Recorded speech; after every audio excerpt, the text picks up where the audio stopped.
This is Beverly Hills. And here come the Beverly Hillbillies.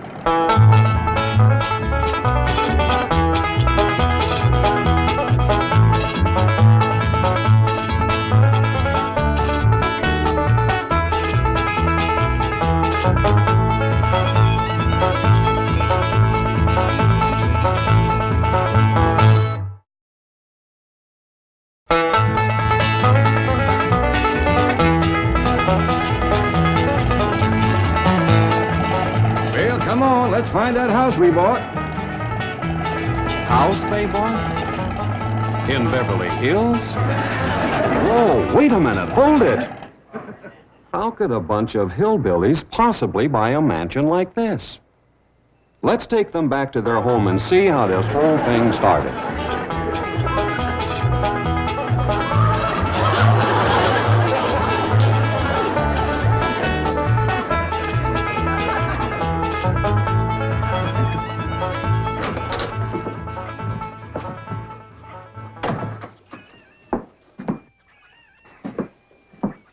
Jed, you gotta do something about that young'un of yourn. How'd that happen? Fighting with a bobcat. Get hurt? I reckon so. It went limping off on 3 legs. I swear, I don't know what I'm gonna do about that girl.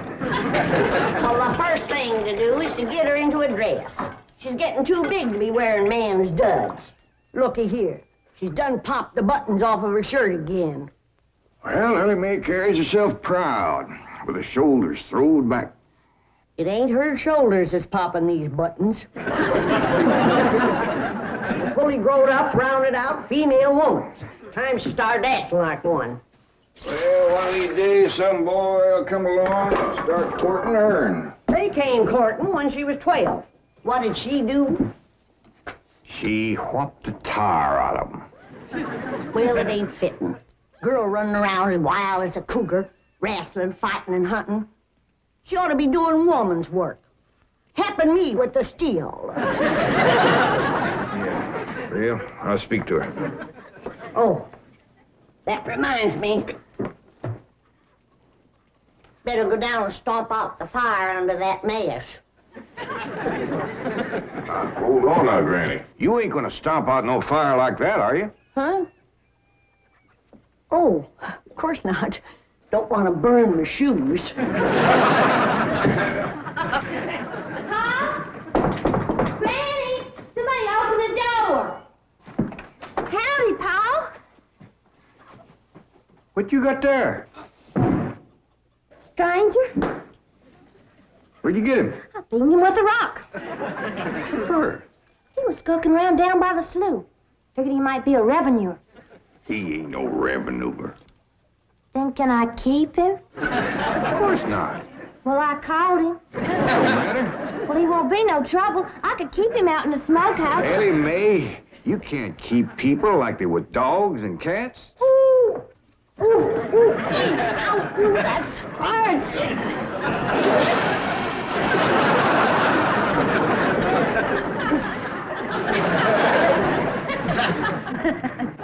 Who's that? Some feller Ellie found nosing around. Beat him with a rock so it'd be easier to tote. Dear fellas from the petroleum company. What's a petroleum? I don't know. He asked me if he could do some wildcatting down by the slough. I said, help yourself. We're glad to get rid of the critters. What'd he say? Just kind of laughed. But the laugh's on him. There ain't no wildcats down there at that slough. No, it's too full of oil. Oh, what happened? Where am I? This here's the Clampett place. I'm Jed Clampett, my young'un Ellie Mae, and Granny. Granny says you've been doing some wildcatting. There's no need to. Mr. Clampett, that swamp of yours is full of oil. I could have told you that. Well, my company would like to pump it out. Yeah, I like that too, but I just can't afford to have it done. No, you don't understand. You see, you wouldn't have to pay for it. Oh, I don't take favors from strangers. No, Mr. Clampett, you see, you're a very rich man. How big a rock did you bean him with? No bigger than a hedge apple. Listen, I've got to call my office in Tulsa. Have you got a telephone? A what? A telephone? Well, maybe one of your neighbors has one. It's well, down in this country, it's probably a box attached to the wall. And, you talk into it, and they can hear you in Tulsa. Maybe you better sit down for a spell. Oh, I haven't time. Listen, where's the nearest airfield? Airfield? You know, Granny, that's one of them there fields sets up in the air. Oh, never mind. I'll find it myself. Listen, now don't you sell that swamp till you hear from me. I'm flying to Tulsa. Now he thinks he's got wings.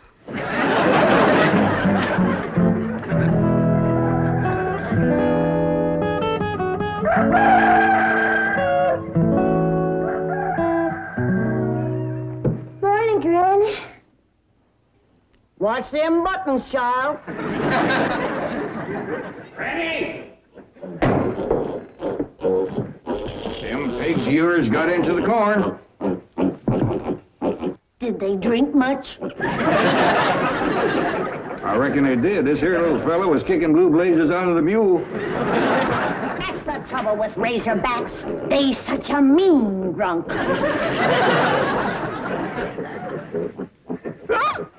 Yeah, this wouldn't happen if you'd stay in the house where you belong.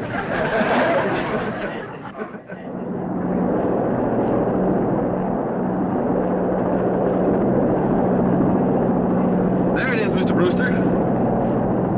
On the tests and surveys, I'd say that's going to be one of the richest pools since East Texas. News like this is bound to get out. Let's go down and get Clampetts' name on a deal. Where's the gun? Where's the gun? Oh, there. What's the matter? You want to see what just flew over Blueberry Ridge? What? The dad-blamedest biggest bird you ever laid eyes on. Probably just an overgrown chicken hawk. Chicken hawk, nothing. That thing could make off with a hog. Hurry up, put that gun together. No room to land near the cabin, Mr. Brewster. It's too rocky and hilly. Then let's get the sling ready to be lowered. Well, Mr. Brewster, that might be dangerous. Hang the danger. We're going to be the first oil company down there if it kills you. Me? Don't worry. If it's safe, I'll follow you. Granny, I see it. Here it is. Land of mercy, look at that. What you doing, Granny? That thing's only got one claw, but danged if it ain't grabbed up a man. Hurry, Pa, it's my stranger. Where is it? Just flew over the house. I'll get it on t'other side.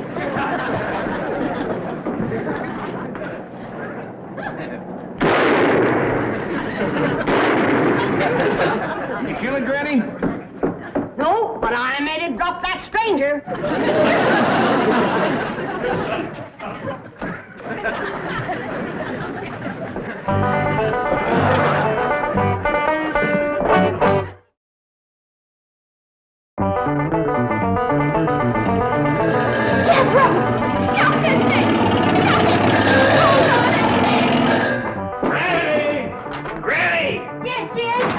Granny, grab a hold of something and hang on. Cousin Pearl and that overgrown son of hers is headed right for the cabin of that old truck. Heaven protect us.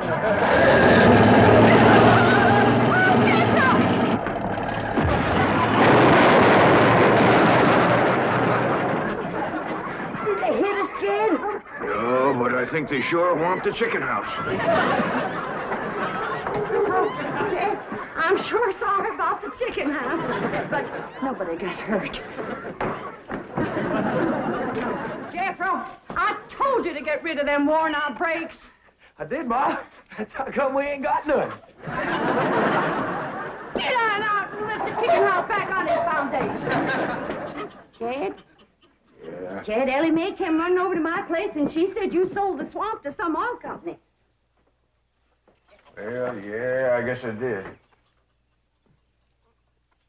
What did they pay you for it? Well, he ain't paid me nothing yet. The Brewster fella said he'd bring the money later. How much they gonna pay you? Well, he said I'd depend some on how much oil they could pump out. Well, he must have mentioned some figure. What was it? Now, Pearl, you know that old swamp weren't worth shucks. Jed Clampett, you got slicker than you're ashamed to admit it. That's just what I told you. Granny, how much they gonna pay him? All right, I'll tell you. He said it runs somewhere between 25 and 100. 25 and 100? I know it don't sound like much, but Mr. Brewster seemed to set great store by the fact he's going to pay me in some new kind of dollar. There ain't no new kind of dollars. Well, it's new to me. I've heard of gold dollars, silver dollars, paper dollars, but he said he's going to pay me in, what do you call them, Granny? $1 million. Yeah, that's $1 million? it. He wrote the whole thing out on this piece of paper. Here, you can see for yourself. I don't know nothing about that kind of stuff. Let's see here now. Thanks in heaven. Granny, give me the jug. It's empty, but I'll fetch some. I'll go, Granny. Jed, you're a millionaire. A millionaire. Yeah, that's what that Brewster fella kept calling me. I didn't know just how to take it. He meant you're rich. Me? The richest man in these hills. Maybe in the whole state. Oh, Jed, you can have anything you want. Do anything you want. Go any place you want. Yeah, that's another thing he kept saying. He said he reckoned I'd be moving away from here soon. What do you think, Pearl? You think I ought to move? Jed, how can you even ask? Look around you. You're 8 miles from your nearest neighbor. You're overrun with skunks, possums, coyotes, bobcats. You use kerosene lamps for light. You cook on a wood stove, summer and winter. You're drinking homemade moonshine, washing with homemade lye soap. And your bathroom is 50 feet from the house, and you ask, should you move? Yeah, I reckon you're right. Man, be a dang fool to leave all this.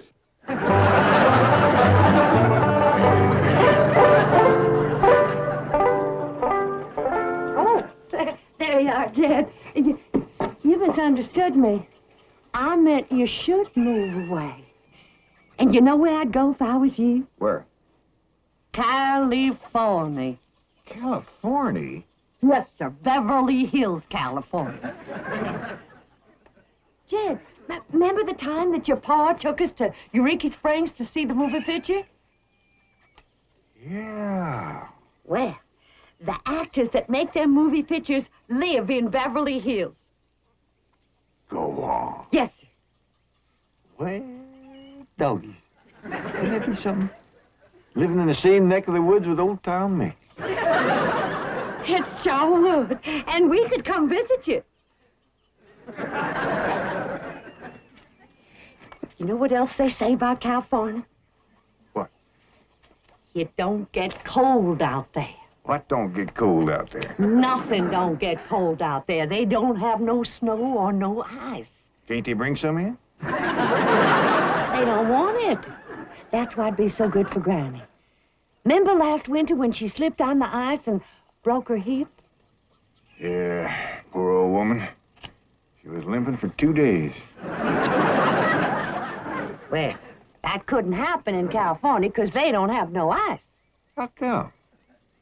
I don't know how come. But Granny'd sure like it, and we could visit you.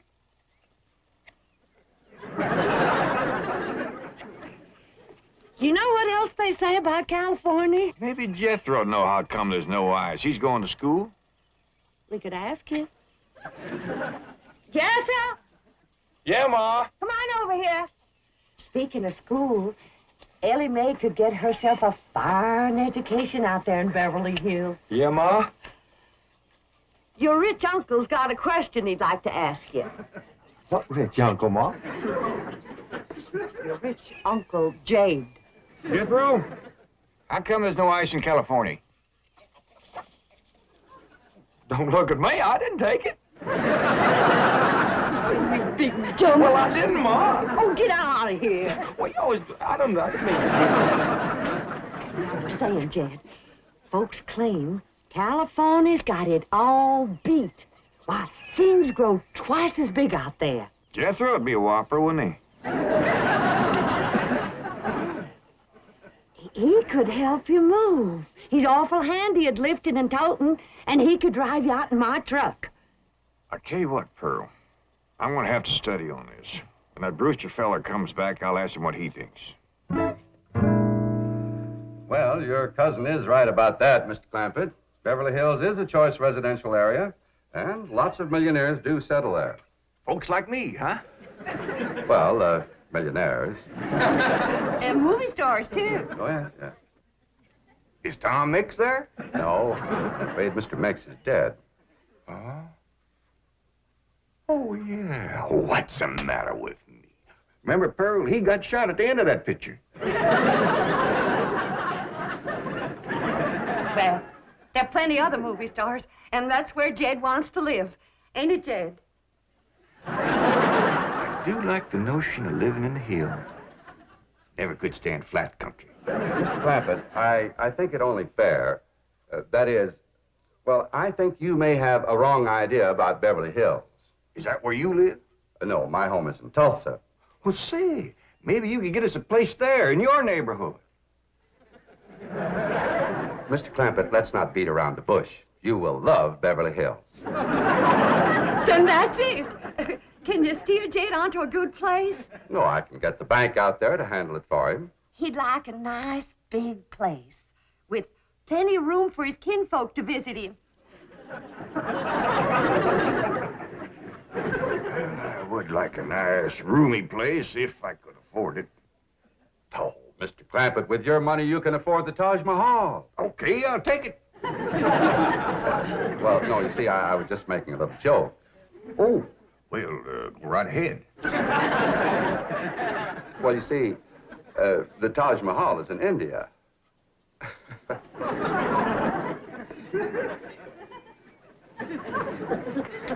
Mr. Brewster, you're a nice fella, but I've heard better jokes.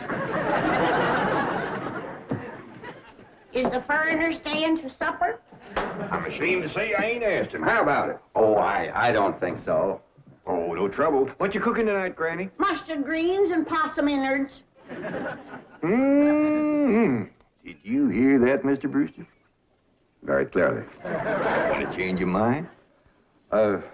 Not this time. Well, if you should happen to come back tomorrow, we'll be having leftovers. That's the thing about possum innards. He's just as good the second day.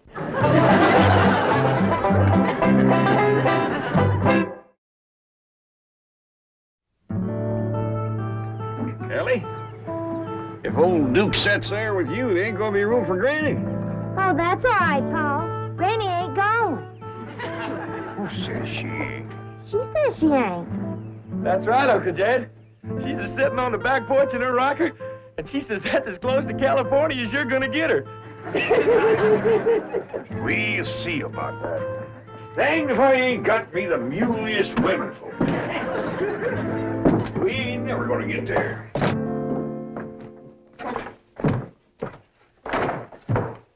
Now, what's all this nonsense about you ain't going to California? Ain't no nonsense to it. If the good Lord had wanted me in California, he'd have put me in California. Maybe he's just getting around to it. The book says he moves in mysterious ways. Well, if he moves me, I'll go. But you and Big Jethro ain't a budging me. Granny, this here Beverly Hills sounds like the kind of place you'd like. That Brewster fella says they got smogs out there. What's a smog? Well, me and Jethro figured out that's a small hog. And you heard what Pearl said. It ain't got no snow out there. You could run your still year round. Run it the year round here. Yeah, but walking down through the snow to the still always makes you feel so miserable. I might feel miserable walking down, but the way I feels coming back makes up for it. Hey, damn it, Granny. We've been planning and talking about this trip for days. You never said you wouldn't go. Never said I wouldn't either. But that Brewster feller has bought us a house in them Beverly Hills. He sent our $25 million to the bank out there. Well, you just chase on out after it. I'm staying right here. And I ain't afeared neither.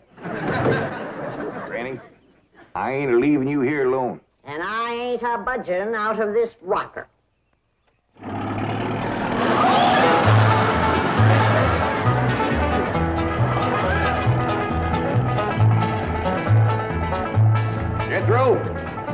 that sign say? It says Beverly Hills. You hear that, Granny? We're there. They call them hills? Why, we got moles that can push up higher ridges than that. Well, leastways, it's hills.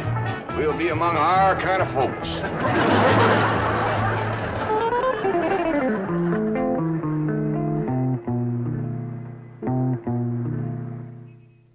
This deposit of $25 million to the account of J.D. Clampett. J.D.? As in Rockefeller. Elevates us to third position in capital assets and assures our bank of... Come in. Oh, I'm sorry to interrupt, Mr. Drysdale. All right, Taylor. Well, are we all set to give the Clampetts a red carpet reception? Well, I'm afraid Mrs. Drysdale still isn't too happy, sir. Yes, I know. Oh, my wife is very upset that I got the estate next to ours for the Clampetts. Says I don't even know what kind of people they are. Do you? I know to the dollar what kind of people they are. They're my kind of people. Loaded. Taylor, have the gardeners got the grounds in order? Yes, sir. But I'm afraid that's another thing your wife is upset about. Oh? Well, you see, your gardeners have been working on their lawn all week. Why, they've mowed it, trimmed it, fed it, clipped it. I don't care if they lather it and shave it. This is the most beautiful mansion in Beverly Hills. I want every square inch of ground within those walls in apple pie... Oh. Yes? Oh, hello, Margaret. No, dear, I'm very What? Oh, good heavens, did you call the police? I'll be right there. What happened? The Clampett estate is being invaded by a band of outlaws. Invaded? Yes, they're holding the gardeners at gunpoint.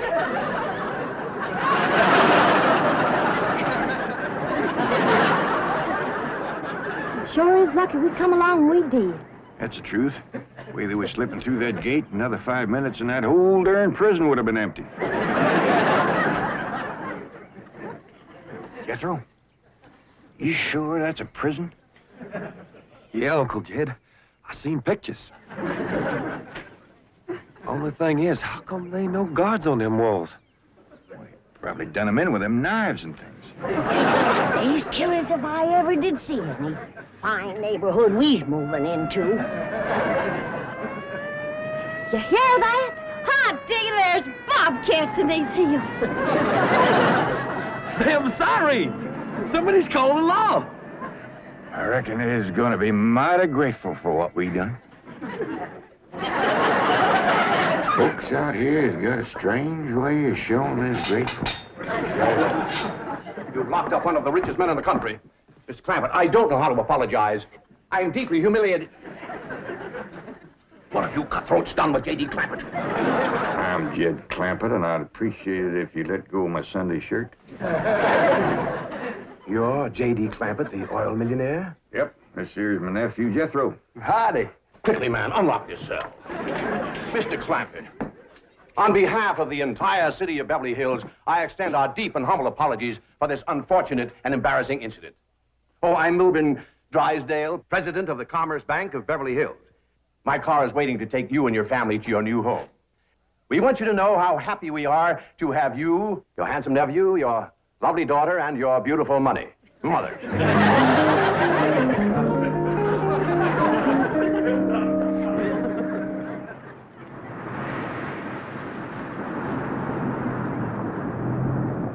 a minute! Stop this car! Mr. Drysdale, you tricked us. You just took us out of jail so you could bring us back up here to prison. Head for the hills, everybody! No, wait! Come back! It's not a prison, it's your home! Now, wait! Mr. Clampett, listen to me! Wait! Come back! Friendly!